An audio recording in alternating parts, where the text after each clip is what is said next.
Donc hier, on a parlé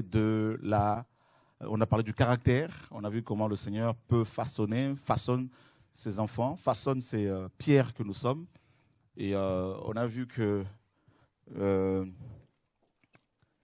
cette église-là, justement, a une vision, a reçu un appel, a une vision également, a reçu l'onction du Saint-Esprit. Et elle est censée, elle est travaillée, purifiée pour avoir le caractère de Christ, n'est-ce pas? Et la 5e étape, ce sont les ressources matérielles, financières que Dieu peut donner à ses enfants, à son Église, pour que sa mission se concrétise. Voilà.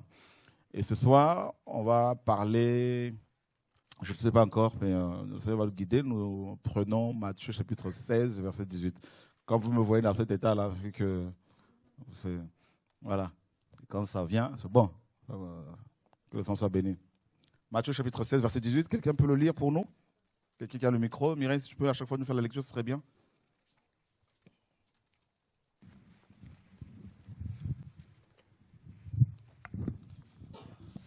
Matthieu 16, 18.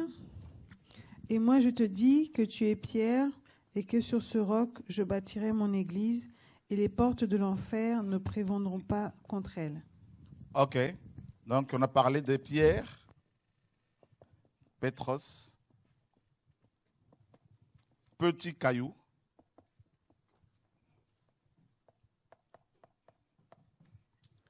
Et ensuite on a parlé de Pétra, c'est-à-dire le rocher, le roc, le fondement.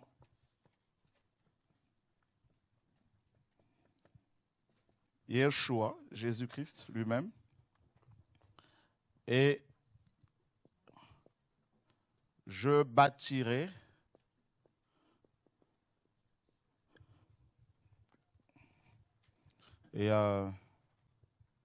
mon église. Il n'y en a qu'une, hein, ça. Voilà. Et on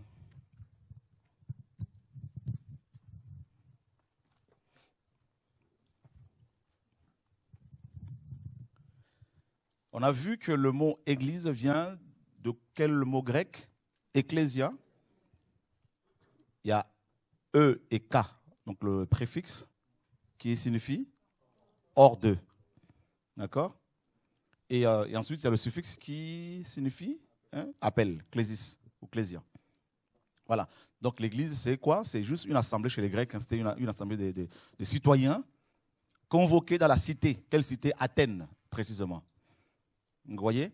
Donc quand vous entendez parler de l'église, comprenez que faut tout de suite comprendre qu'il y a le mot citoyen.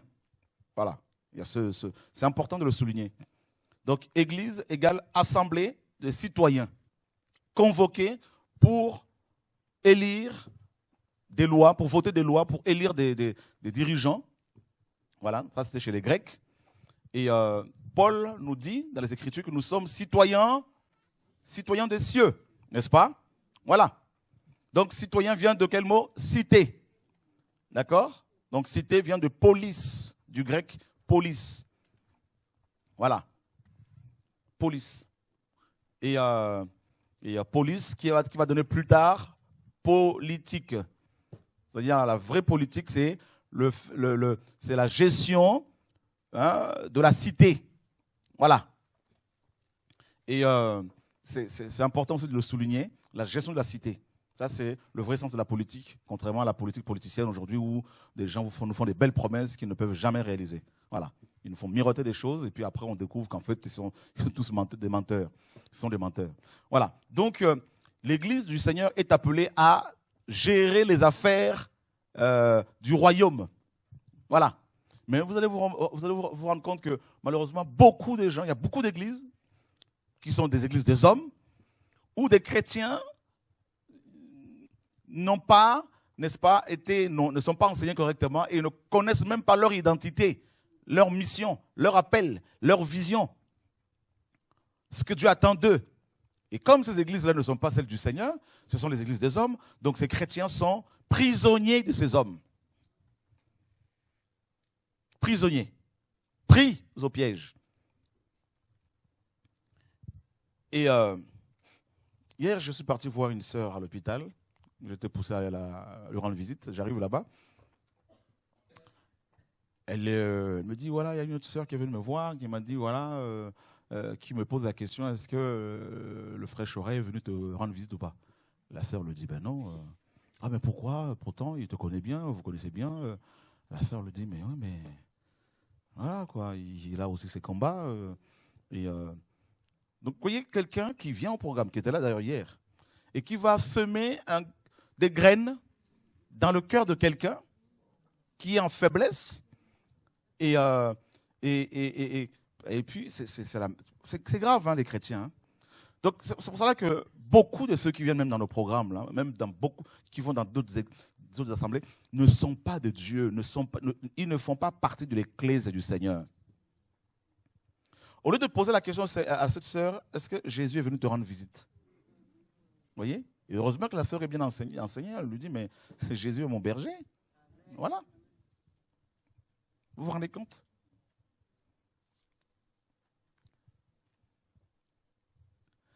On a des problèmes. Et en fait, je me rends compte que la véritable église du Seigneur, là, on ne la voit pas. Voilà. Des gens veulent, en fait, la plupart, c'est terrible, hein, la plupart, regarde la plupart des chrétiens, ils vont te voir juste parce qu'ils ont des problèmes. La véritable église du Seigneur ne fonctionne pas comme ça. C'est pour cela que dans ces églises-là, qu'on appelle églises dénominationnelles, des pasteurs meurent avant, des pasteurs vont avec des femmes, des pasteurs prennent l'argent de gens parce qu'ils sont devenus des solutions.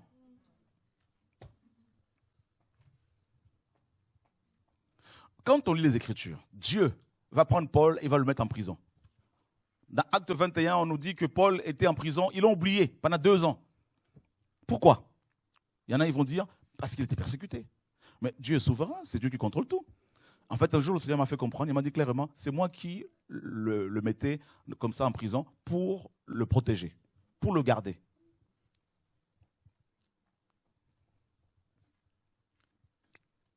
Parce que ces chrétiens que l'on voit aujourd'hui, là, beaucoup n'ont, il y a un problème. Hier, on a parlé de quoi? On a parlé de la vocation, n'est-ce pas? Donc, on a parlé, premièrement, de la vocation. Ou de l'appel. Voilà. Deuxièmement, on a parlé de quoi? Vision. Ensuite, l'onction. L'onction, ce n'est pas forcément quand on tombe au sol. C'est des moyens que Dieu nous donne pour pouvoir travailler. C'est le fait d'être rendu capable, tout simplement. Ensuite, la quoi? Le caractère. Voilà. Parce que j'avais entendu autre chose. Le caractère. Alors, le problème de beaucoup de chrétiens, de beaucoup d'églises, c'est que ces chrétiens ne connaissent pas leur appel, leur vocation. Voilà pourquoi ils vont toujours voir des hommes. Je ne dis pas que le fait de parler de son problème à un frère, à une sœur est un problème. Non, anti-biblique. Mais ce que je dis, c'est que quand une fois qu'on est enseigné du Seigneur, une fois qu'on a reçu l'esprit du Seigneur, un chrétien qui sait que l'esprit qu'il y a dans tel frère est aussi en moi, mais il ne va pas aller enquiquiner la même personne. Vous comprenez ce que je veux dire? Donc c'est ça en fait le truc. C'est-à-dire l'évangile est censé nous libérer de ce qu'on appelle l'idolâtrie, de la dépendance des hommes, tout ça. Et c'est ce que Dieu refuse, dénonce.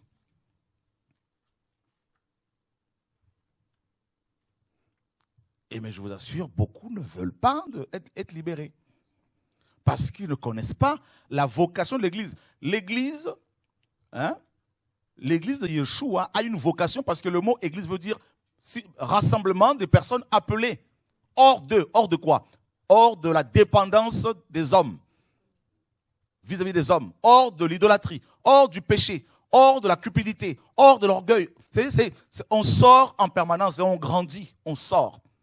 Donc, l'église est une réunion des personnes qui entendent l'appel du Seigneur tous les jours, et tous les jours, ils grandissent, ils sortent.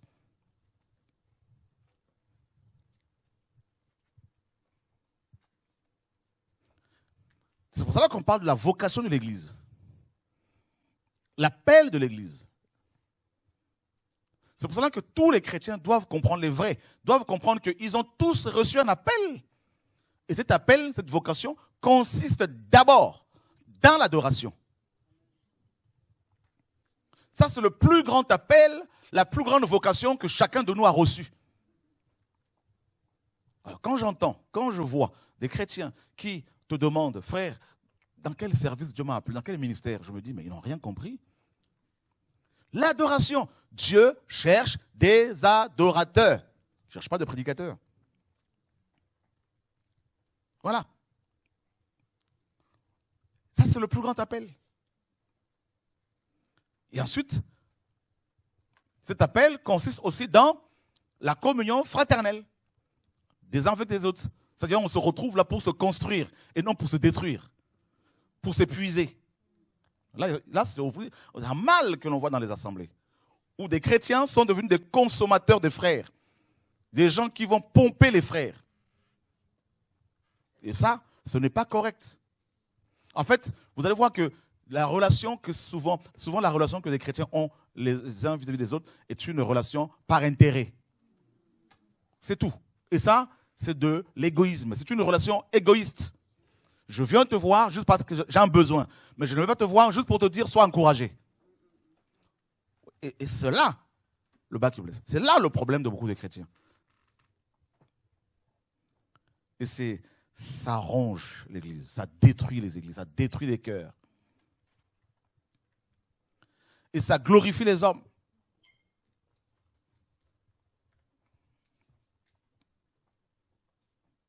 Alléluia. Bon, je me rappelle quand j'allais chez les témoins de Jéhovah. Ils n'ont pas la connaissance, la révélation de Jésus-Christ. Ça, nous sommes d'accord. Ils ont besoin de Christ dans sa splendeur. Mais ils sont tellement éduqués, tellement formés, que vous n'allez pas voir des TJ, des témoins de Jéhovah, entourer un ancien pour le pomper.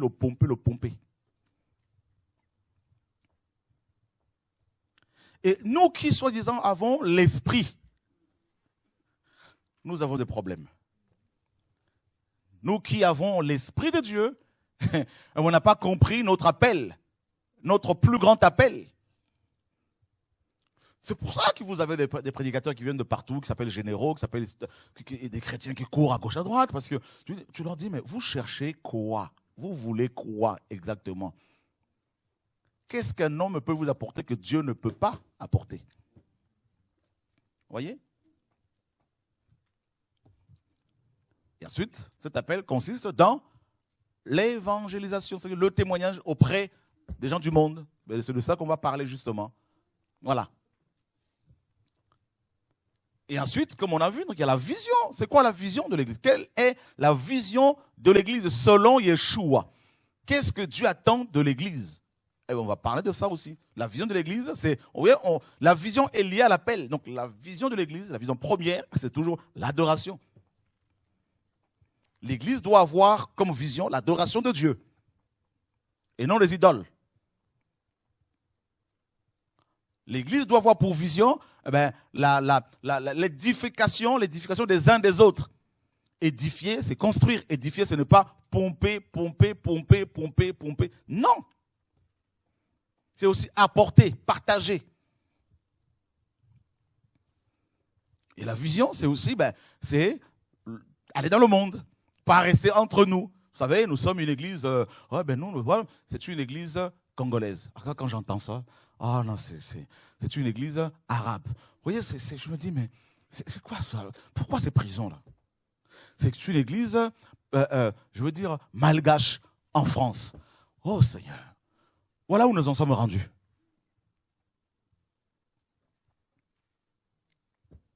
C'est une église des métis en France. Imaginez un peu. Une église camerounaise en France. Et ils écrivent, il y a des panneaux devant, voilà, en grand. Et ils sont fiers d'être en prison.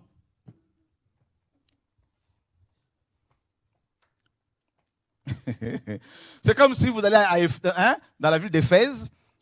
On dit bien l'église d'Éphèse, ok. Ce sont des noms de villes. Voilà la vision de l'église.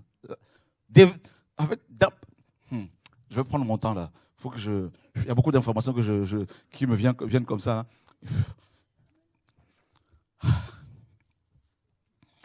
Oh Seigneur.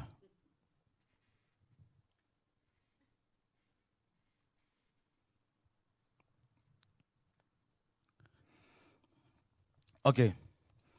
Donc, il y a beaucoup d'informations.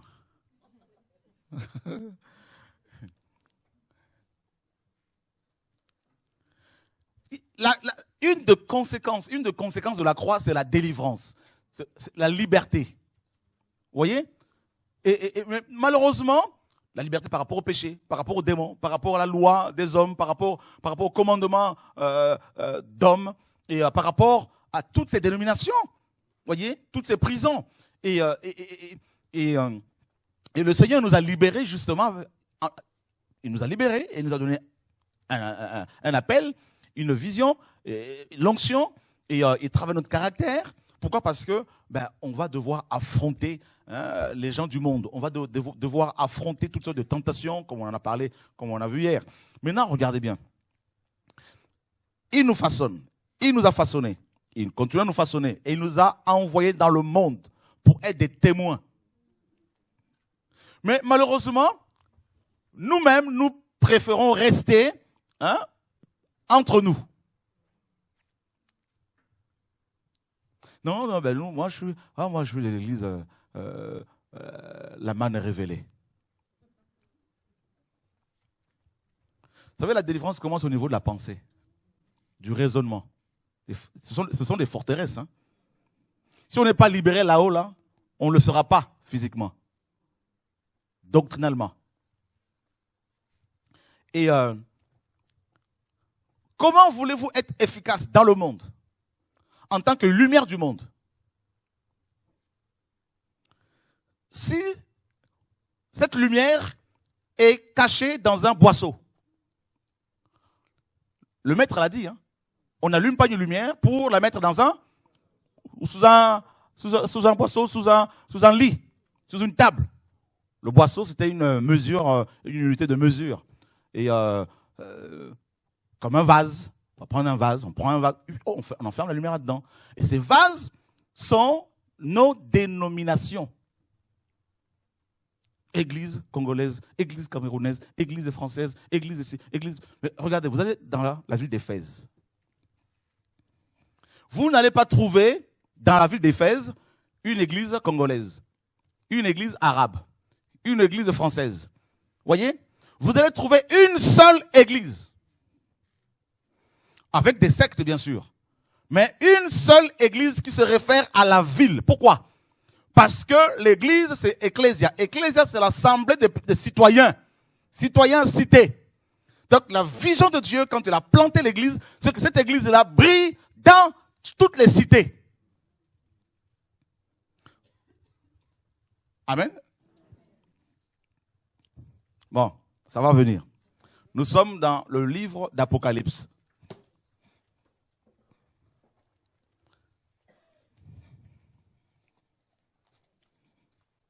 Nous brillons dans nos bâtiments, dans nos maisons d'église. Et on est fiers de passer 4 heures dans la prière, l'adoration, gloire à Dieu, on chante, on transpire. Et à la fin, on va faire une pause café, pause gâteau, tout ça, pause thé. Donc, on mange, on boit, on se fait des accolades, on est fiers, on se fait la bibise, on est content parce que le pasteur est au milieu de nous, tout ça, il est bien habillé, bien sapé, tout ça, machin, on a mangé du lachikwang, des entrecôtes, du couscous, on est content, très content. Et on a mangé du colombo. Mais quand on va dehors, on ne brille plus. Et on veut briller dans nos prisons. Tout le monde veut prier. Dans la dénomination. Moi, il faut que je démontre que j'ai la l'onction là. Oh, veille de miracle. Alors, il y aura au moins 15 prédicateurs. Chacun vient. Recevez, je sens quelqu'un ici. Je vois une... Comment s'est passée la réunion? Oh, c'était magnifique. On a fait décoller les chaises. C'était fort. Mais le même prédicateur, quand il monte dans un train, il est éteint.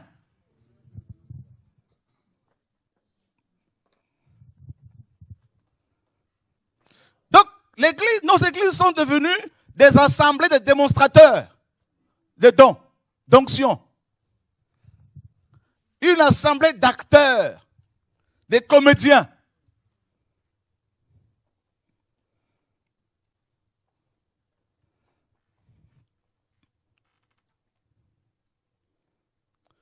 Mais où est la vision de l'église?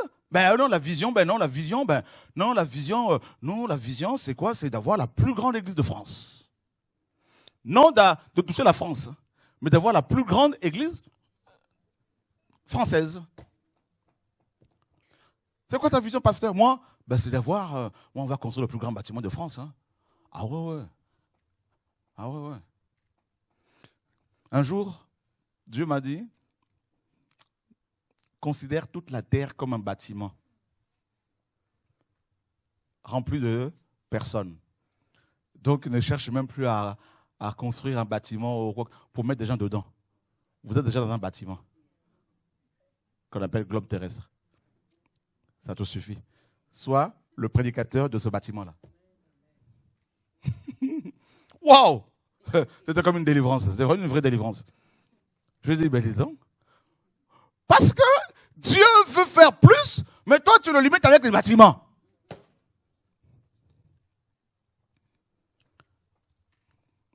Alors, dans Apocalypse chapitre 2, chapitre 1er d'abord, regardez bien. Le Seigneur nous fera du bien, je le crois. Gloire à Dieu. Apocalypse chapitre 1er.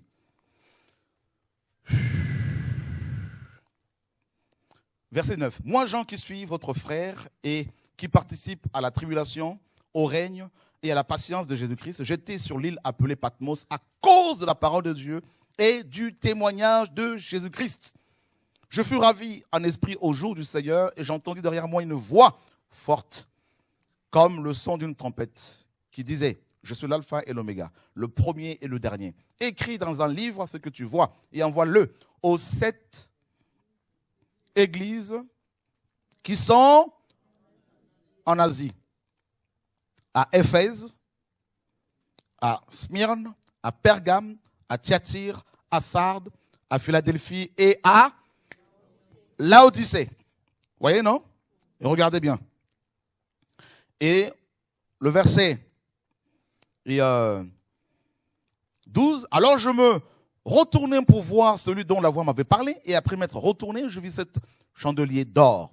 Et au milieu de 7 chandeliers d'or, quelqu'un qui ressemblait à un fils d'homme, vêtu d'une longue robe et ayant une ceinture d'or sur la poitrine. Sa tête et ses cheveux étaient blancs, comme de la laine blanche. Donc déjà, il est différent de ce Jésus qu'on nous présente aujourd'hui. Et comme de la neige, ses yeux étaient comme une flamme de feu, et non des yeux bleus ou verts ou chocolat ou marron ou noir. Ses pieds étaient semblables à de l'airain ou du cuivre ardent, comme s'ils avaient été embrasés dans une fournaise, et sa voix était comme le bruit des grandes eaux. Et il avait dans sa main droite, combien d'étoiles? 7 étoiles. Combien d'étoiles? 7 étoiles. Notez bien, étoiles. Et je veux que tu saches que tu es une étoile.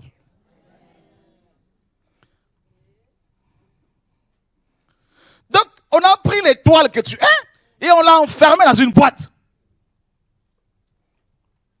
C'est comme si vous prenez le soleil là, vous le mettez dans une boîte pour ne pas qu'il éclaire le monde. Maintenant, quand Dieu dit allez vers le monde, les gens disent non, mais vous savez, il faut rester entre nous parce que c'est nouveau, c'est pas vrai, tout ça parce qu'il fait de la politique. Regardez-moi, ils n'ont rien compris. Les étoiles qui ne brillent que pour les chrétiens.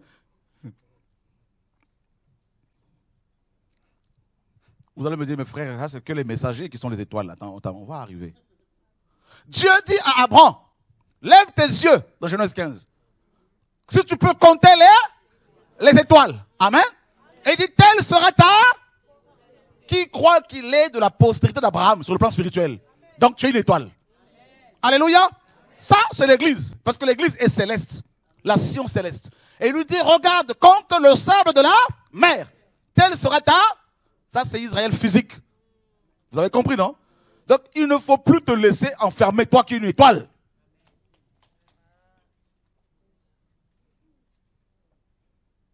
Maintenant, dites-moi, quel est ce démon ou ce sorcier qui va avaler une étoile?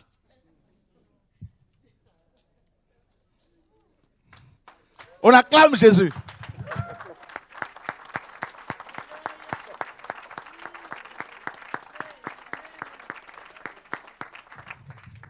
Vous avez déjà vu dans le ciel une étoile qui va embêter une autre étoile?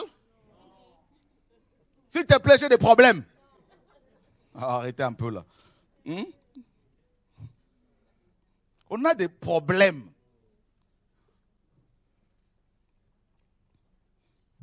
Vous avez déjà vu un véhicule aller voir un autre véhicule pour avoir de l'essence?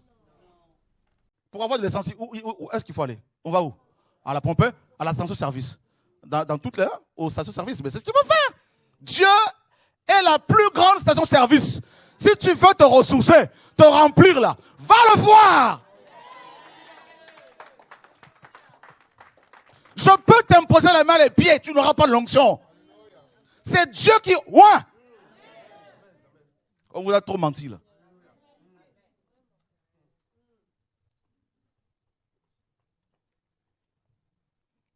Oh Seigneur, délivre-nous.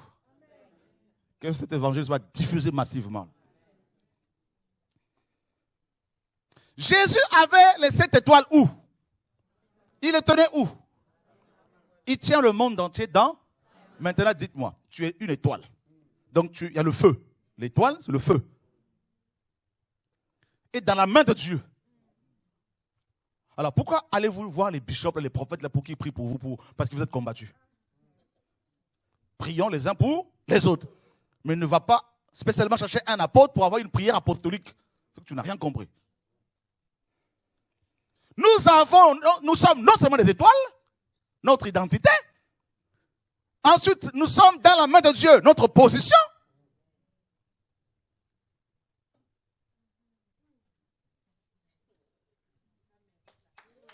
De Jésus. Alléluia. Job 10, 12 nous dit qu'il tient l'âme de tout ce qui vit dans sa main. Même le diable est dans la main de Dieu. Il ne peut pas bouger, il ne peut pas sortir de là. Il est là, enfermé là. Tout ce qui vit.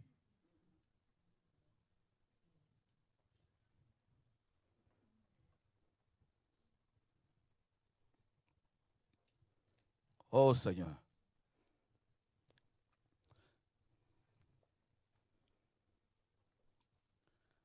Et étoile et chandelier.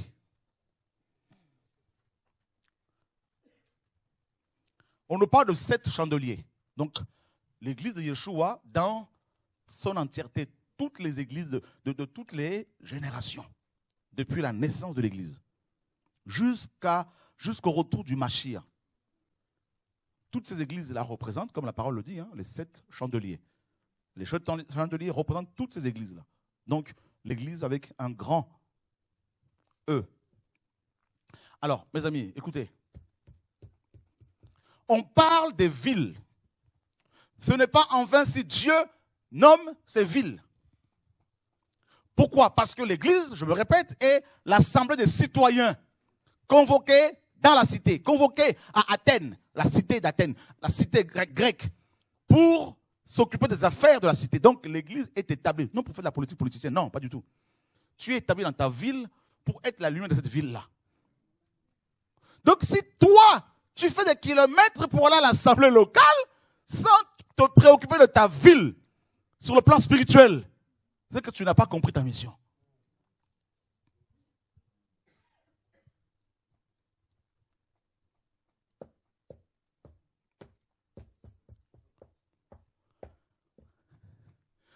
Donc, nous nous retrouvons sur Évry. On ne doit pas avoir cette mentalité de, oh, sur Évry, eh ben, là-bas vous avez l'église arabe, là-bas l'église de noir, là-bas l'église, Jésus n'a pas fait. C'est comme dans 1 Corinthiens 3. Moi je suis pour Paul, moi je suis pour Pierre, moi je suis pour un. Vous vous rendez compte où nous en sommes rendus là? À cause de nos traditions, à cause de nos coutumes, à cause de la chair, de l'orgueil, du racisme, tout ça. Alors que tous ces murs ont été brisés, renversés à la croix. Il n'y a ni juif, ni grec, ni homme, ni femme. C'est écrit vrai ou faux? Ah. L'église est née avec combien de langues? 120 langues. Pourquoi? Dès le commencement de l'église, dès sa fondation, Yeshua a montré la vision. Il veut une église remplie des nations. Et maintenant, nous sommes dans une ville, eh bien, on doit prier pour cette ville-là.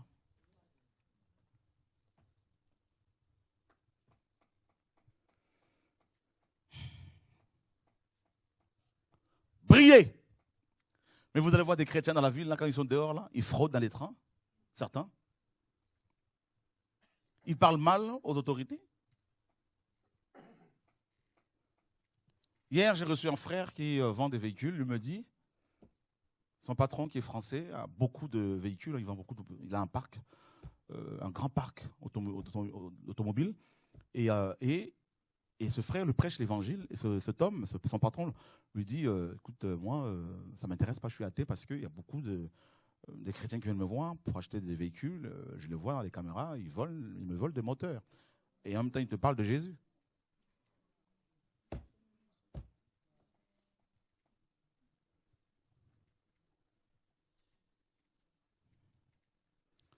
Vous êtes la lumière du monde? Vous êtes sûr? Vous mentez en même temps? Il y a un problème. Il me dit, il part voir le petit frère de son patron pour lui prêcher Christ. Le monsieur, la même remarque qu'il lui fait.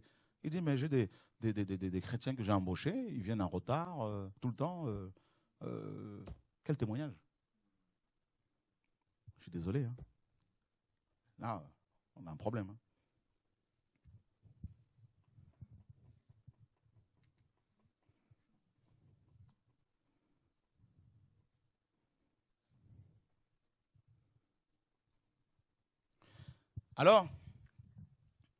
Alors que la vocation de l'Église, à part l'adoration, la fraternité, la communion fraternelle, cette vocation, n'est-ce pas, concerne l'évangélisation. Être des témoins auprès des gens du monde.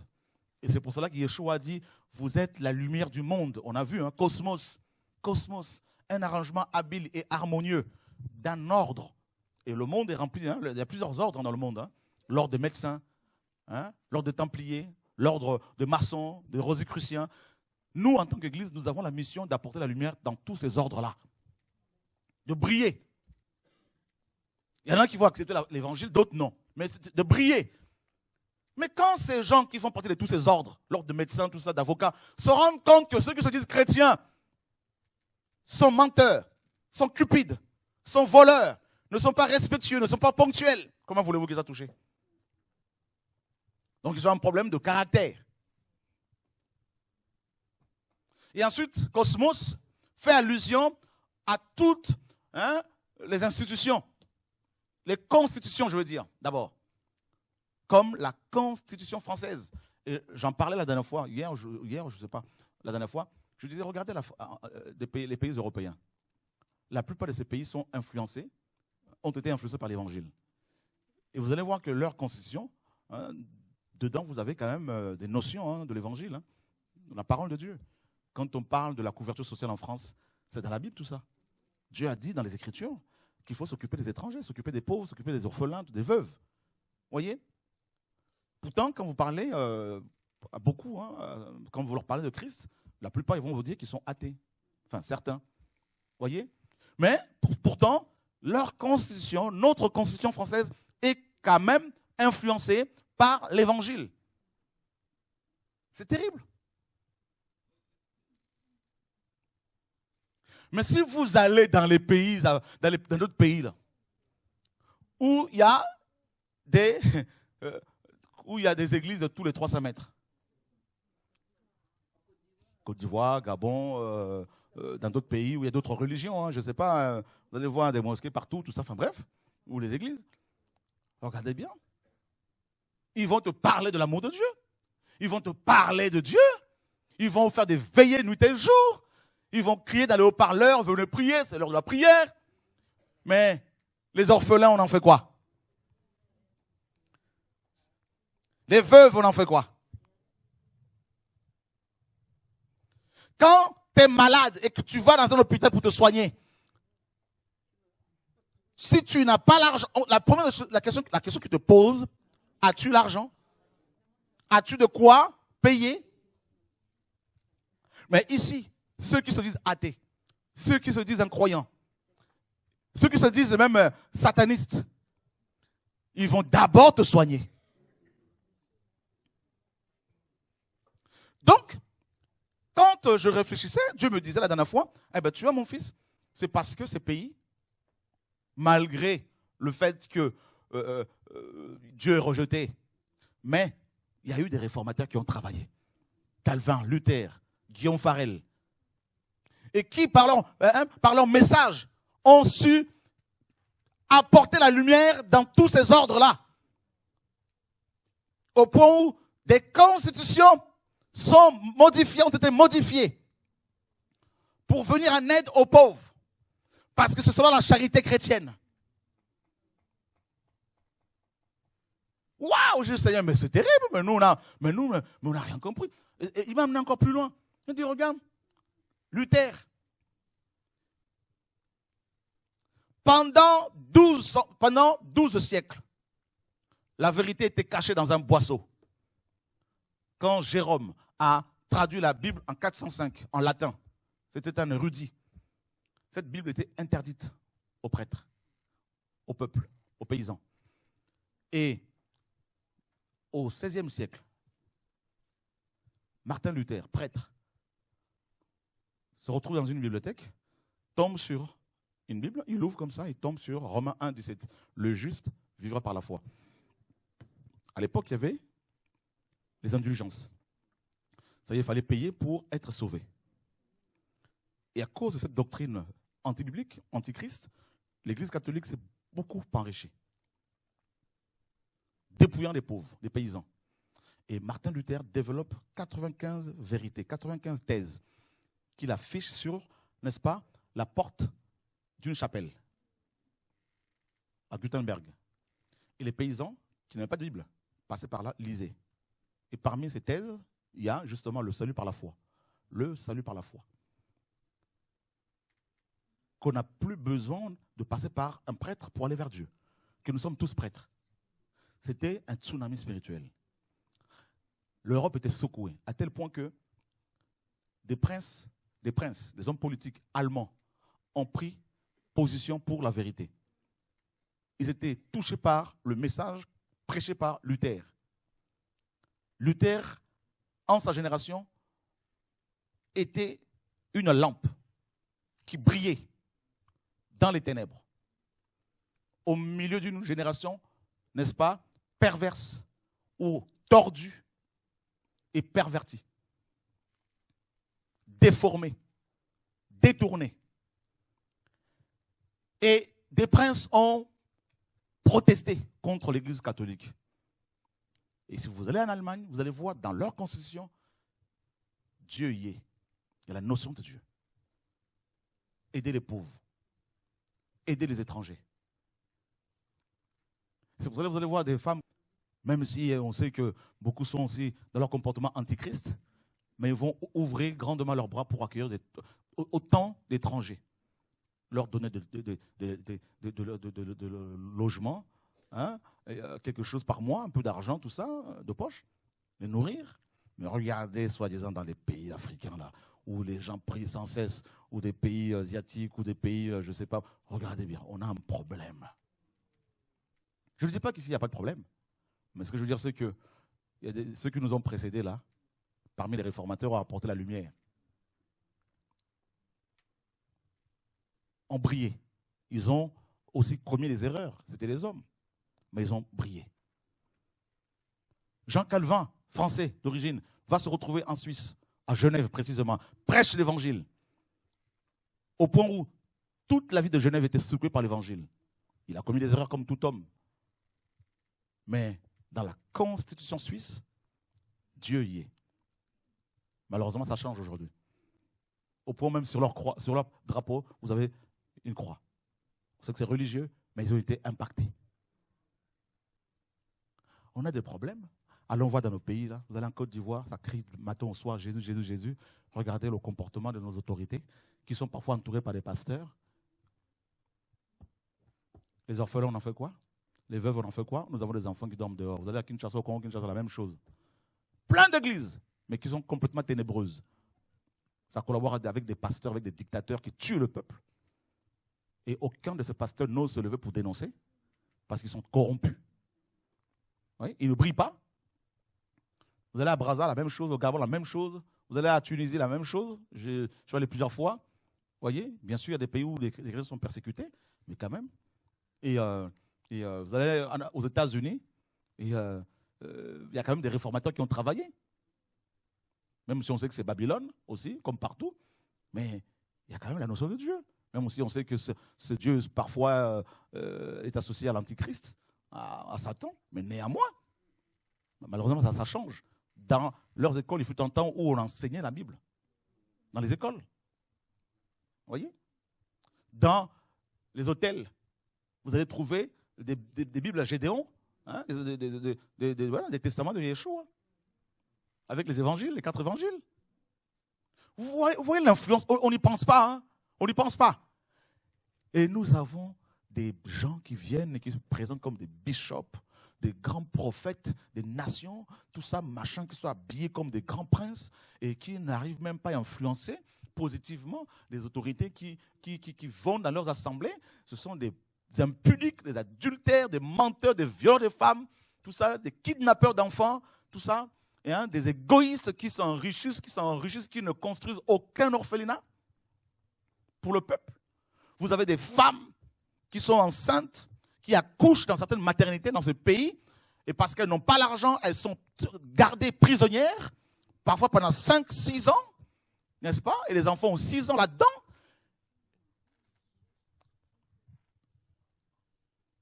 Qu'est-ce qu'on peut dire à Calvin, à Luther, si ces hommes se réveillaient aujourd'hui?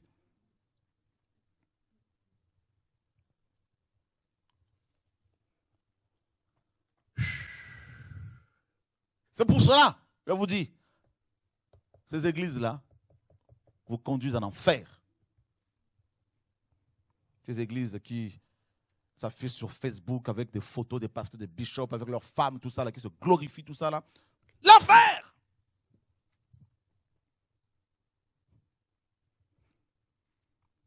Paul arrive, dans Acte 13, il arrive sur cette île-là. Il y avait un député là-bas avec Bar Jésus comme prophète à côté, faux prophète. Paul apporte la lumière, brille. Et cet homme, député, touché par l'évangile. Voilà l'église, la lumière du monde. Je ne dis pas que tous les politiques vont se convertir. Je dis que nous avons un travail à faire. J'allais en Côte d'Ivoire en 2006. J'allais régulièrement. Et j'étais chez un pasteur. Les 2 premières fois que je suis allé en Côte d'Ivoire, j'ai fait 2 semaines à chaque fois. Et tous les vendredis, chez ces pasteurs, des grands pasteurs, selon les hommes, se retrouvaient. Ils se retrouvaient chez lui pour faire un briefing avant d'aller prier à la présidence. Parce que tous les vendredis, le président, sa femme, avec ses pasteurs, avaient une veillée. Ils priaient. Mais en même temps, le président allait avec des femmes, était polygame, avait plusieurs maîtresses. Et la plupart de ces pasteurs que je connais personnellement étaient des vrais impudiques. Ils le sont toujours. Jamais ils ne m'ont invité à cette veillée. Le pasteur chez qui j'étais, qui était leur bishop à eux tous là, me laissait chez lui. Parce qu'il savait, j'allais dire la vérité au président. J'allais lui dire la vérité en face. Et regardez l'état de cette nation aujourd'hui. On n'a rien compris. Hein. On a cru que L'évangile, c'est quand on se retrouve entre chrétiens pour se glorifier les uns des autres, pour se congratuler, hein, pour s'élever et pour se taper sur l'épaule. Et puis, tu es un grand homme de Dieu, ah, c'est bien. Tu es un grand prophète, ah, c'est magnifique. Tu as une grande onction, c'est terrible, une onction terrible. Ah, c'est bien. On n'a rien compris là. Rien. Tel un serpent qui mange sa propre queue. Et ceux du monde les a délaissés.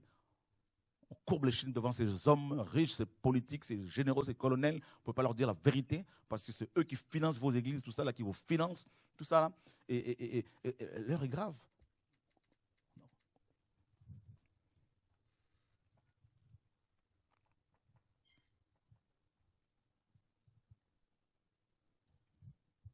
Yeshua a dit, faites de toutes les nations des disciples. On sait que le monde va les nations vont converger vers le gouvernement mondial. Mais il y a des gens dans ces nations-là qui ont besoin de l'évangile, qui ont besoin d'être éclairés.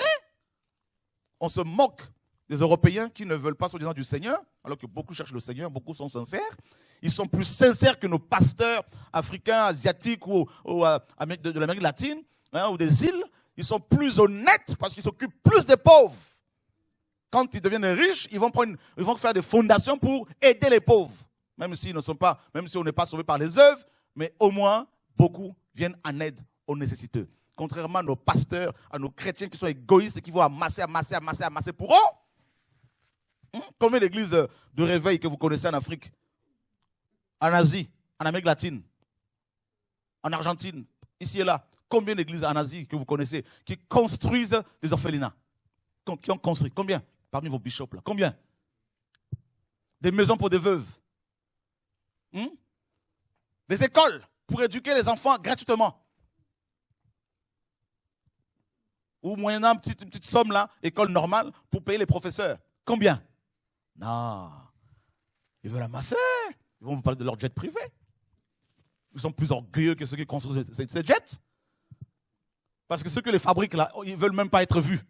Je suivais un reportage il y a quelques jours, là, un grand patron français. Il ne veut même pas mettre sa photo sur les réseaux. Il disait, on lui posait des questions. Hein. Je crois que c'est le patron de Carrefour, quelque chose comme ça. Il dit non, moi je ne veux pas être vu parce que je veux prendre le métro comme tout le monde. Pour ne pas être comme un bête. C'est jamais un chou très connu. Mais nos pasteurs, nos bishops, nos chrétiens, là, regardez leurs photos sur Facebook, tout ça. Là. Voilà sur Facebook. C'est Jésus qui guérit ou c'est eux qui guérit? Qui guérit? Vous voyez la confusion? Ben voilà, l'église, lumière du monde, non. Église ténébreuse.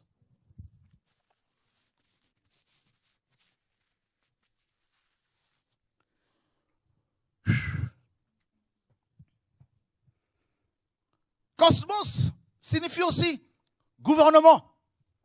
Apporter la lumière dans ce gouvernement.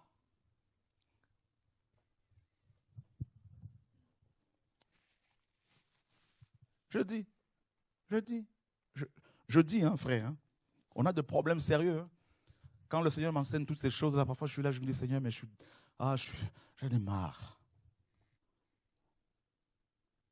J'en ai marre de tous ces consommateurs de ministères. Là. Toute cette mentalité idolâtre.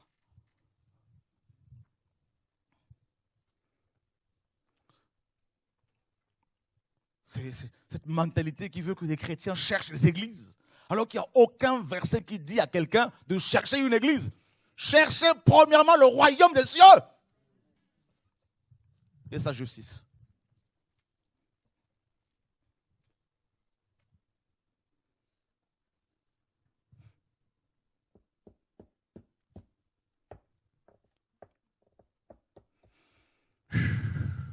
La mission de l'église n'est pas comprise.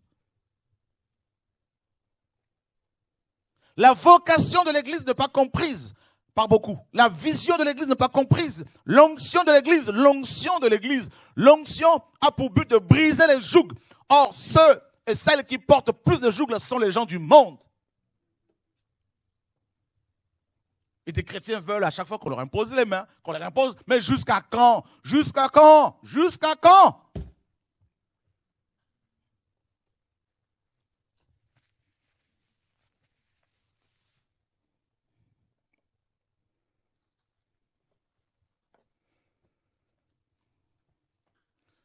Donc vous vous rendez compte qu'il y a tous les ordres. Hein? qu'il faut éclairer. Il y en a qui vont se convertir, qui vont être éclairés, d'autres vont refuser. Nous sommes d'accord. Il y a les institutions, non, les constitutions, les gouvernements. Vous vous rendez compte de la charge que nous avons?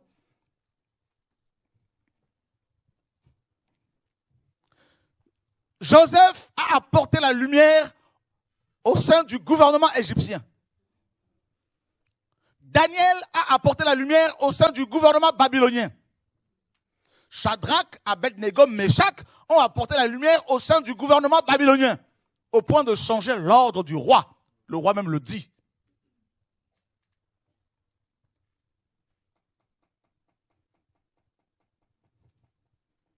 Daniel était nommé chef des magiciens. Il y avait l'ordre des magiciens babyloniens. Daniel était leur chef. Et ils ont reconnu, les Babyloniens ont reconnu que Daniel avait en lui l'esprit supérieur.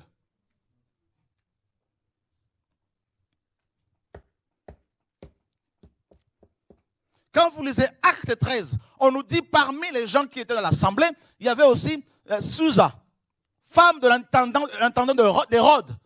Cette femme était éclairée par la lumière. On voit des députés comme cet homme dans Acte 13 qui va être touché par l'évangile, qui va admirer la doctrine du Seigneur. Et les Écritures nous disent que l'aéropagiste, c'est-à-dire le juge de l'aéropage, dans Acte 17, va être éclairé quand Paul a prêché l'évangile des stoïciens, des épicuriens, des philosophes grecs. Ils l'ont pris, ils l'ont amené sur cette place-là, l'aéropage. Et Paul a prêché l'évangile. Beaucoup ont refusé. Mais leur chef, qui était un homme politique, un grand philosophe, va se tourner vers le Seigneur.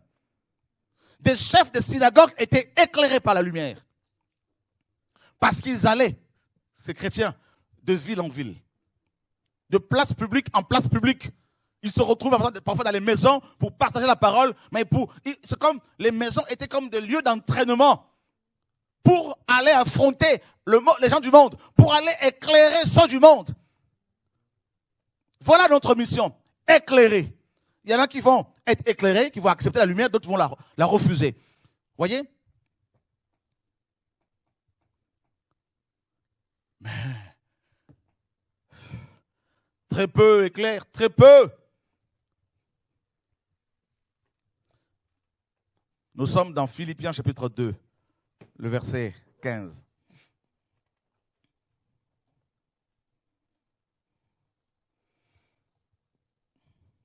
Mireille, tu peux nous le lire, s'il te plaît?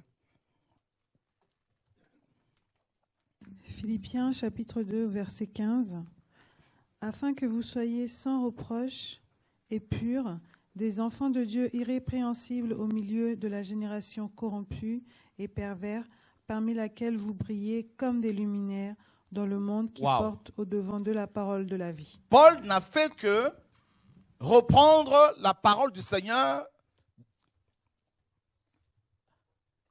que l'on voit dans Matthieu 5, où Yeshua dit, vous êtes la lumière du monde. D'accord? Cosmos. Et Paul dit que nous sommes des luminaires. C'est terrible. Des chandeliers. Placés où? Au milieu.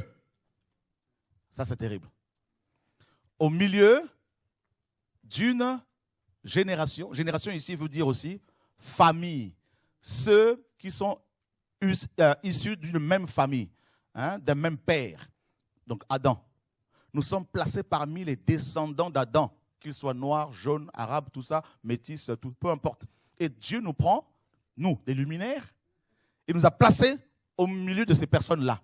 Et Paul décrit, n'est-ce pas, le caractère ou les caractères de ces individus qui ne sont pas en Christ, qui sont dans les ténèbres. Paul dit que ce sont des personnes, en fait, perverties, déformées. Corrompu ici vient d'un mot grec qui veut dire aussi déformé. Déformé, détourné. Perverse veut dire tordu.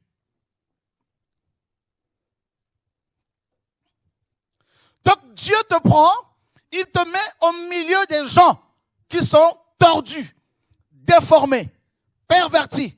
Et il te dit, maintenant, il faut que tu sois irréprochable, que tu brilles. Comme une étoile. Luminaire ici signifie aussi étoile, soleil. Donc quand Dieu au 4e jour va dire dans Genèse 1, Dieu va placer les 2 grands luminaires. C'était une préfiguration de l'Église. Pour présider à la nuit et au jour. La nuit, pour permettre aux gens de voir là où ils marchent. Et le soleil chasse les ténèbres. Et quand les ténèbres sont chassées, on appelle cela le jour. Donc, prophétiquement, quand Dieu place la lune, les étoiles, le soleil, il place l'Église parce qu'elle est céleste, l'Église.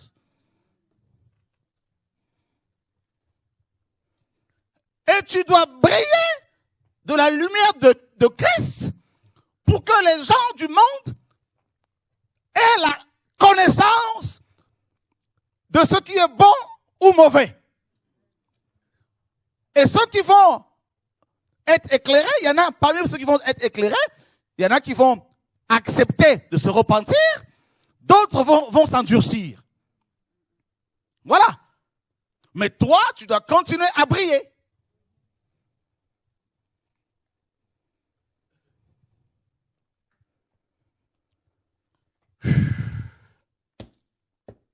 Et on nous a enseigné que les évangélistes sont appelés à aller dehors pour prendre les âmes, les amener dans les boîtes qu'on appelle l'église pour que les pasteurs prennent leur dîme. Et s'ils sont fidèles aux pasteurs, ils vont finir aussi par avoir leur propre boîte de sardines avec leur propre dîme. Et on va les ordonner avec en grande pompe, avec soutane, tout ce que vous voulez, avec des... Oh Seigneur, sauve-nous. Oh Seigneur, mon Dieu, on a déformé les églises. Oh mon Dieu, sauve-nous.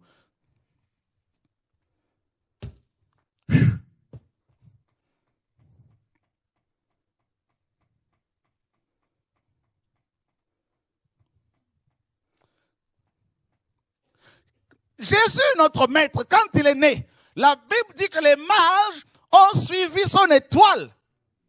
Ils ont été éclairés. Les bergers aussi, pendant qu'ils dormaient là, dehors, ils ont été éclairés. Les apôtres, à cause de la peur qu'ils avaient des Juifs, s'étaient enfermés dans la chambre haute. Quand la puissance de Dieu est descendue, quand la puissance véritable, celle de la résurrection, est descendue sur eux, en eux, baptisés dans l'Esprit de Dieu, la Bible dit, ils ne pouvaient plus rester dedans. Parce que quand tu es rempli de lumière divine, aucun bâtiment ne peut plus te retenir, ne peut plus te contenir. Les barrières linguistiques, sociales, les barrières culturelles, les barrières raciales tombent naturellement.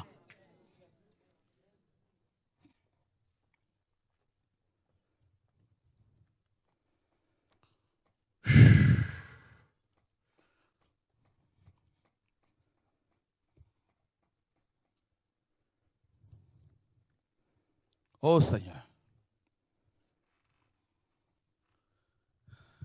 C'est pour ça qu'on entend, l'association des pasteurs africains. Je dis non, quittez, sortez, fuyez.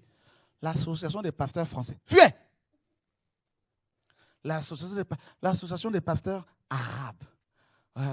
Vous avez vu, même dans les autres religions, vous allez voir, il y a une institution qui s'occupe des croyants de tel pays. Pourtant, ils croient tous au même prophète. Oui, vous voyez les barrières là? Oh Seigneur, on a des problèmes. On a des problèmes.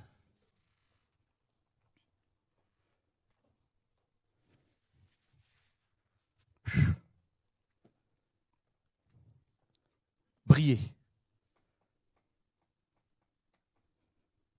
Briller ici veut dire aussi donner de la lumière. Voyez? Donc Dieu t'a placé parmi les corrompus, les perdus, les pervertis. Et il veut, des gens qui ne croient pas en Dieu, les athées, il dit, apporte de la lumière. Il ne faut pas dire, non mais Seigneur, ils ne vont pas croire, parce que je vois leur visage, là, ils ne vont pas croire. Dieu ne te demande pas de convaincre les gens. Dieu te demande de briller. C'est tout. C'est lui qui convainc, ce n'est pas toi, ce n'est pas nous. Hein? Ce ne sont pas nous qui... Il faut briller. Partage. Qui croit, qui ne croit pas, toi, partage. Comment peut-on partager? Pas seulement en prêchant, hein, en vivant l'évangile.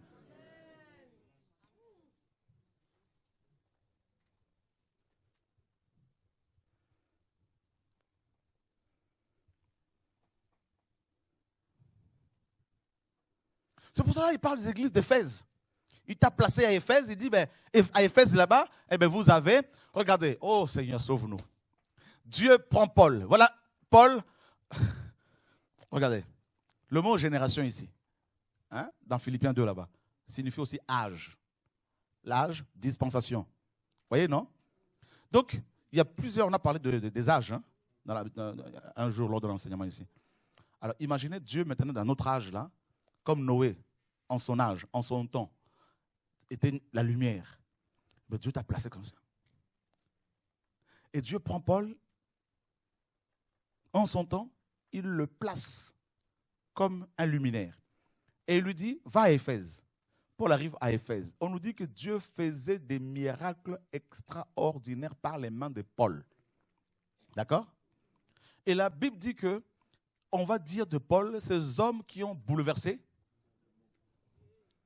On ne parle pas des églises, qui ont bouleversé les églises. C'est pour ça que quand j'entends un pasteur me dire, quand est-ce que tu vas me dire pour prêcher? Je dis, je t'envoie sur un marché. Tu veux que je t'invite à prêcher? Va sur un marché. Il y a beaucoup d'âmes là-bas.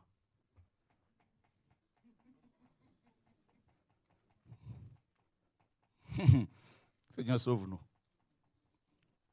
Oh Dieu! Paul, on dit de lui, ces hommes qui ont bouleversé le monde sont arrivés jusqu'ici. La Bible dit, la ville était dans la confusion, secouée. Parce qu'il y a eu seulement 2 luminaires, 2, Paul et Silas. Oh Dieu d'Israël. Oh Seigneur, sauve-nous. On est combien de chrétiens en France?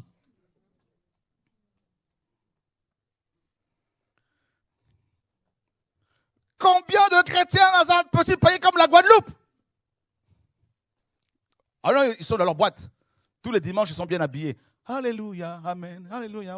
Ils attendent seulement d'être dans les bâtiments pour chanter. Là-bas, alors ils se déchaînent. Boîte de nuit. Seigneur, sauve-nous. On a des problèmes. Et là, vous avez leurs stars qui viennent comme ça en grande pompe, porter le linteau pour que le roi des gloires fasse leurs entrées. Parce qu'il y a plusieurs rois. Voilà, l'homme de Dieu, tout ça. On acclame le Seigneur. Ils sont fiers là, sur leur chaise en cuir, là, tout ça. Ils regardent leurs ouailles là. Et on vous a eu là. Voilà.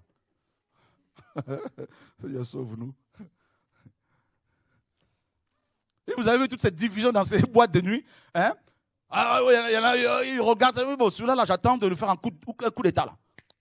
Un coup, là, tac, ils prennent quelques âmes. Suivez-moi. Ils quittent l'église, la manne cachée, pour aller ouvrir une autre église, la manne révélée. Pour attirer les âmes. Hein, ceux qui en sauvent de la manne, comme ça, vous dire c'est la même manne. Seigneur, sauve-nous.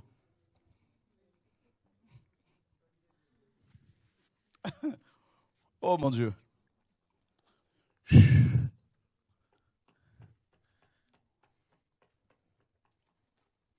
Et on vous dit qu'il faut prêcher pour amener les âmes à l'église. Donc l'évangélisation de beaucoup, là, c'est pour amener les gens à l'église. J'étais à Londres, à la fin de la réunion, il n'y a pas longtemps. Un frère a pris le micro pour dire aux gens, ben voilà, on s'est réunis à tel endroit, on se retrouve tel jour. À la fin, je lui dis, viens me voir. Je sais qu'il me suit ce soir-là. Un frère que j'encourage beaucoup. Je lui dis, tu ne fais plus ça. Je ne viens pas ici pour amener les gens dans cette église. Nous allons ici et là pour proclamer la lumière, qui est Yeshua. Et c'est Dieu lui-même qui dit aux gens comment ils doivent fonctionner. C'est aux gens eux-mêmes de décider avec le Seigneur. Ce n'est pas toi. On ne fait pas la pub des églises.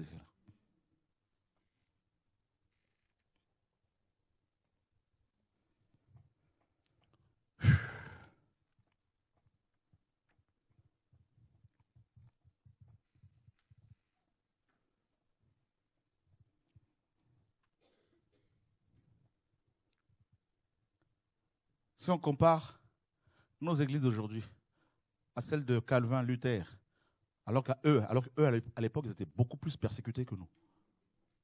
Eux, ils ont brillé. Ils ont fait trembler des pays entiers, secouer des nations. Nous, alors c'est l'évangile de la prospérité, vous savez, voilà. Des prédicateurs sont réduits à quoi? À faire de la comédie musicale ou encore du théâtre, du couscous. Voilà, voilà, soirée couscous, on va parler du couscous. Ils sont prédicateurs. C'est comme si Paul, mes amis, faisaient des réunions comme ça. On va parler de quoi? On va parler du pain azim, tout ça, machin. Là. Mais on a des problèmes sérieux. On est top chrétiens, ils sont top.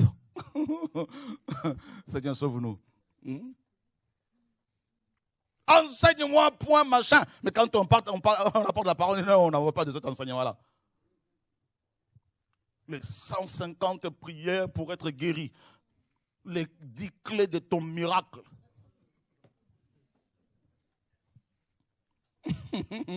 Oh Seigneur, sauve-nous. Et nos librairies sont remplies d'ouvrages écrits par des soi-disant chrétiens encourageant la masturbation.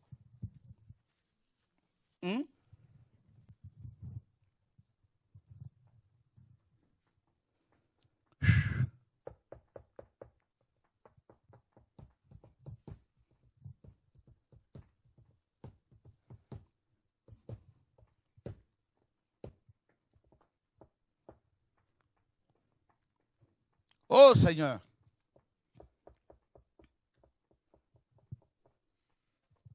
Il fut un temps, pendant la persécution, des chrétiens prenaient des portions de la parole, s'enfermaient pour lire pendant des heures et des heures.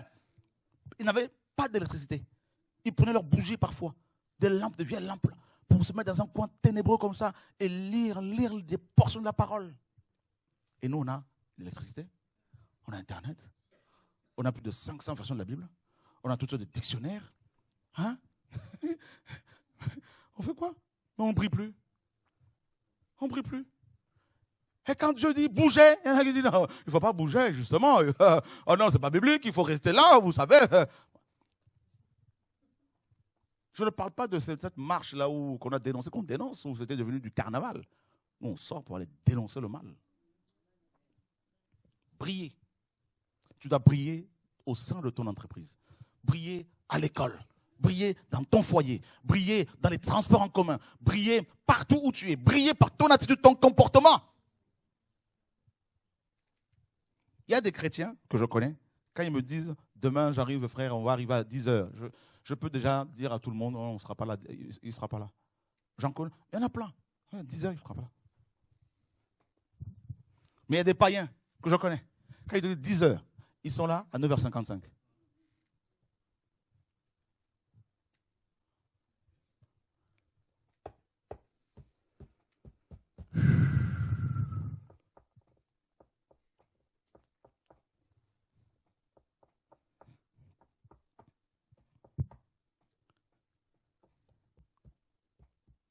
Une ville bâtie sur une montagne ne peut être cachée, ne peut rester cachée. Et le Seigneur a dit, il n'y a rien de caché qui ne peut être découvert. On est d'accord, hein? Rien de caché. Donc ça veut dire que si tu te caches là, il va finir par te mettre un coup de pied derrière et tu vas sortir. C'est ce qu'il nous a fait à Draveil, non? On avait des beaux bâtiments à Draveil. Hein? En 2001, 2001, on avait parmi les plus grands bâtiments d'Île-de-France. Il fallait voir mon bureau. Rempli de monde, hein? C'est un bâtiment énorme.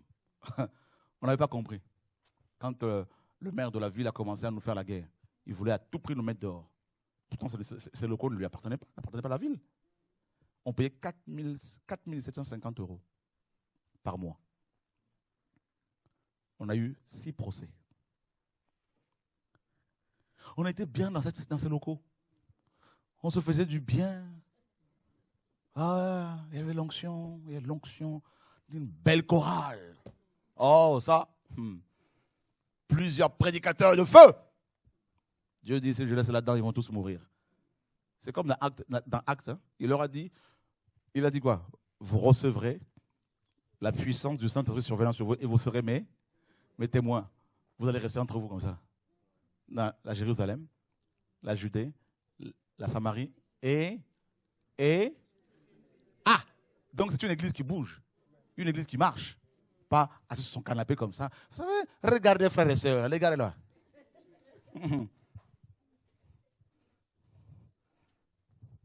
Vous voulez que je parle? Ouais, on a fini bientôt. Tout ce qui me vient là, ce que Dieu me donne, je balance. Eux, ils sont restés entre eux. Ne bougeons pas, on est bien entre nous.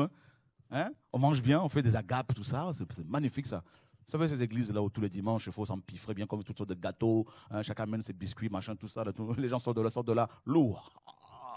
Pour évangéliser dehors, ils sont tellement chargés, remplis de nourriture.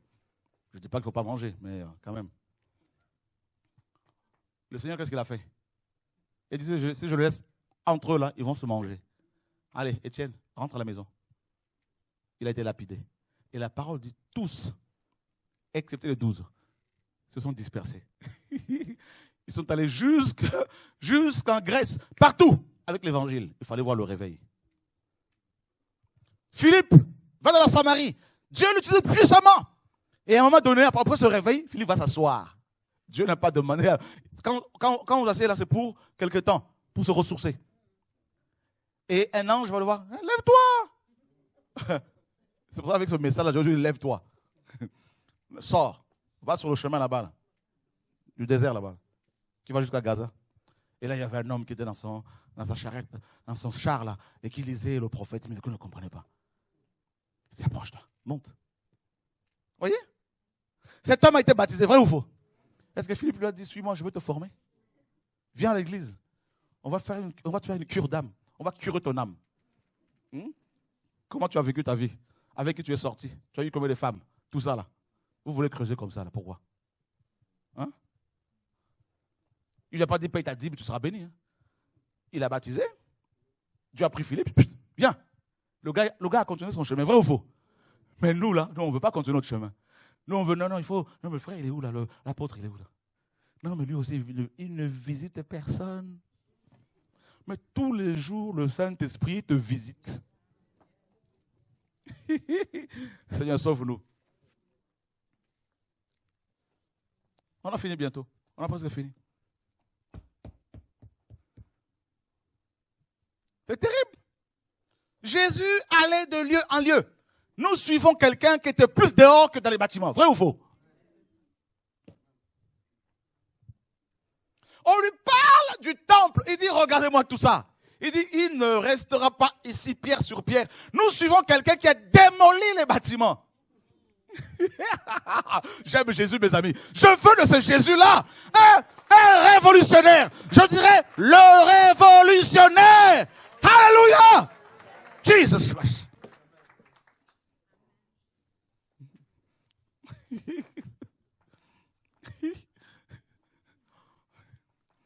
Nous suivons quelqu'un, quand il est rentré dans les synagogues, tout le monde était aigri.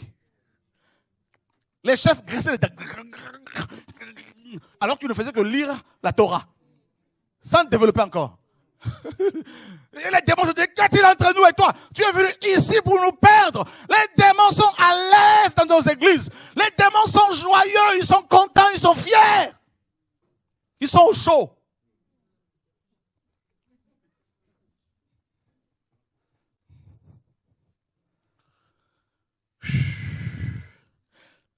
Je vois les églises. On n'a pas c'est fini. Allez, les églises.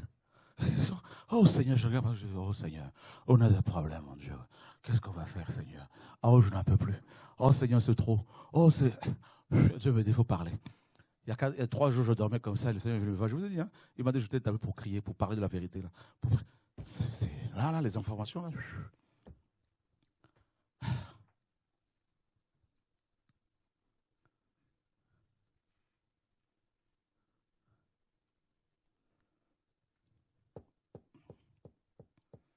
« 20 ans d'église, 20 ans de problèmes, 20 ans durant lesquels on va toujours voir un ancien pour parler de ses problèmes. On a transformé les prédicateurs en des psychiatres, des psychologues. D'où la relation d'aide. Relation d'aide. Relation d'aide. La psychologie chrétienne.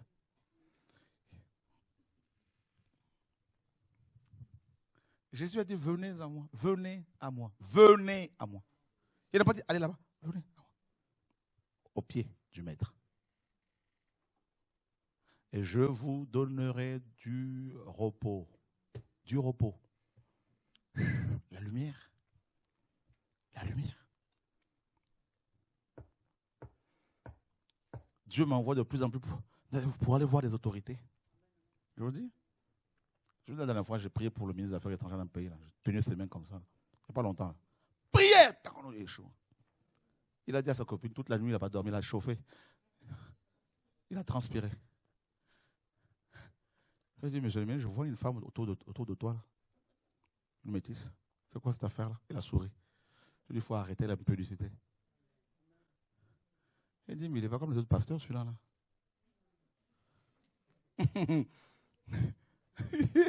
Seigneur, sois béni, sois glorifié. La lumière, la lumière, la lumière. Une lumière. Vous avez le soleil là. Est-ce qu'il a besoin de crier partout qu'il est soleil? Est-ce que le soleil a besoin d'une carte de visite, là, tout ça écrit dessus, soleil des nations? C'est moi qui éclaire la terre. Pourtant, nous avons des bishops comme ça, des soleils qui se disent, voilà, apôtre des nations internationalement reconnu, tout ça, machin, apôtre, prophète, docteur des nations, tout ça, donc, miracle, tout ce que vous voulez. Ouh, Seigneur, sauve-nous. Vous voyez, dans quoi on est tombé là? On est tombé trop bas. C'est grave. Un manguier ne dit pas, venez, je suis un manguier, vous ne voyez pas? Un avocatier, ça parle? Ça parle par les fruits, vrai ou faux? Voilà. Parlons par les œuvres, parlons par les fruits.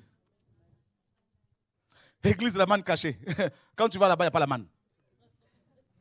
Église de racheter. Racheter quoi? Quand vous allez là-bas, là, on vous dit dimanche prochain, on se retrouve encore ici. Ceux qui ne viennent pas, ah ben, ils pêchent.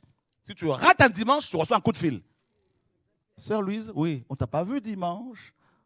Non, on ne la voit plus parce que de toute façon, elle repartit le monde. Hein. Donc, manquer un culte, c'est quoi? C'est courir le risque d'être taxé de rétrograde. Voilà. Louise, présente. C'est bien. Bon, maintenant, on va passer aux offrandes. Un petit cantique là. Action de grâce. Offrande pour le pasteur. Tu étais où? J'étais à l'église. Ça s'est bien passé. Oh non, c'était magnifique. Le pasteur a prêché sur quoi? C'était fort. Ah, il n'a jamais prêché comme ça. Mais c'était quoi le message? Non, mais en fait, je vous dis, c'était fort. Ma soeur, oui. Tu es chrétienne? Oui. Ça fait combien de jours que tu n'as pas lu la Bible? Oh, ça fait... J'ai pas beaucoup de temps en ce moment. Je travaille beaucoup. Ouais, mais ça fait combien de temps? 3 semaines. Waouh. Bon. Ils sont champions. Hein. Ils s'appellent comme ça, Majesté. Ils sont salués comme ça, Majesté. La lumière. Qui réalise qu'on a des problèmes? Qui veut briller? Et pour finir, pour briller, tu sais ce que le Seigneur fait? Le feu. Ben oui, pour dégager la lumière là. Le soleil, c'est le feu. Ah ben il te prend, il te met dans le feu. Comme Jacques le dit, le feu des épreuves. Ne viens pas me voir parce que tu es dans le feu des épreuves. Dis-moi simplement, frère, pense-moi dans des prières. Comme la parole dit, prions les uns pour les autres. Il n'y a pas de problème, je vais prier pour toi depuis la maison. Et si Dieu me dit de t'imposer les mains, il n'y a pas de souci, mais tu peux aussi m'imposer les mains. Mais le feu, mon Dieu, le rejet, la persécution, les calomnies, les blessures, la solitude, les pleurs, les larmes, blessé par les gens les plus proches, condamné injustement, accusé de tous les noms. plus tu pleures, plus tu es brisé, plus tu es critiqué, plus tu es rejeté, plus tu es solitaire, plus tu vas te sanctifier, plus tu vas briller. Et plus Dieu sera glorifié. Mais tu n'as pas encore résisté jusqu'au sang en luttant contre le péché. C'est que le début. Tu pensais sortir de ton désert là. C'est que le début. Là, c'est que le début du commencement là. Mais après, quelle gloire, quelle richesse. Tu seras rejeté. Je parle à quelqu'un, tu seras blessé de plus en plus. Tu vas prier pour que le Seigneur touche la personne, pour qu'elle change de te critiquer. Le Seigneur dit, il faut continuer. Jusqu'à ce que tu meurs par rapport aux oreilles, que tu n'entendes plus, que la personne raconte. Wow. Ouh, Seigneur mon Dieu, ça va aller. Le Seigneur est vivant.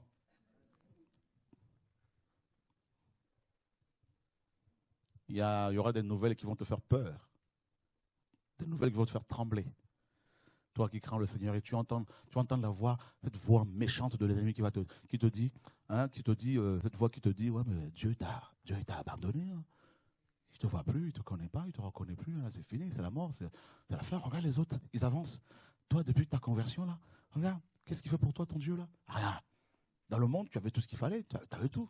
Et depuis ta conversion, regarde, tu souffres, tu pleures, il n'y a rien. Et ta famille? Quel témoignage vient de ta famille?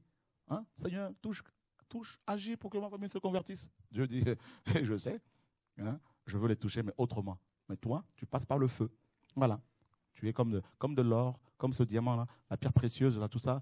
Mais quand tu vas commencer à briller, ça va être magnifique. Alléluia, gloire à Dieu. Que ce soit béni, Seigneur, nous te bénissons pour ta parole, nous te glorifions pour ta vérité qui nous libère, qui nous guérit, Seigneur. Nous voulons comprendre notre appel qui consiste, Seigneur, dans l'adoration, la fraternité, la communion fraternelle, et ainsi que le témoignage auprès des personnes non croyantes. Nous voulons comprendre, Seigneur, notre mission, Seigneur mon Dieu, celle également de te louer, de te glorifier, de t'adorer, de te servir, et également, Seigneur mon Dieu, d'aller auprès des gens du monde, vivre ta parole, Seigneur, porter les fruits de l'esprit, afin que ceux et celles qui ne te connaissent pas entendent parler de toi. Seigneur, nous voulons avancer avec toi. Nous voulons comprendre ta pensée, Seigneur, pour cette génération. Tu nous as positionnés dans cette génération. Tu nous as placés au milieu de cette génération, mon Dieu Père, perverti, déformé. Et c'est pour, Seigneur, être des témoins vivants. Nous voulons être des témoins efficaces.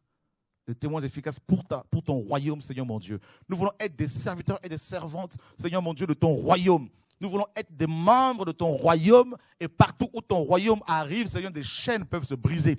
Partout où ton royaume arrive, mon Dieu Père, les ténèbres reculent. Nous voulons, mon Dieu, rien que par notre présence, que les ténèbres de la mort, Seigneur, fassent marche arrière au nom de Yeshua. Nous voulons grandir. Nous voulons connaître notre identité, mon Dieu Père, au nom de Yeshua. Nous voulons réaliser que, Seigneur, même si les hommes ne nous imposent pas les mains, Seigneur, mais toi, tu es déjà en nous. Et c'est cela qui nous importe, mon Dieu Père, au nom de Yeshua. Nous voulons réaliser cela, mon Dieu Père, et marcher par la foi au nom de Yeshua, de gloire en gloire, de victoire en victoire, mon Dieu, au nom de Yeshua, notre Seigneur et Sauveur, nous te prions, Père de gloire. Gloire à Jésus, amen, gloire à Dieu. Voilà, on se retrouve demain, que Dieu vous garde.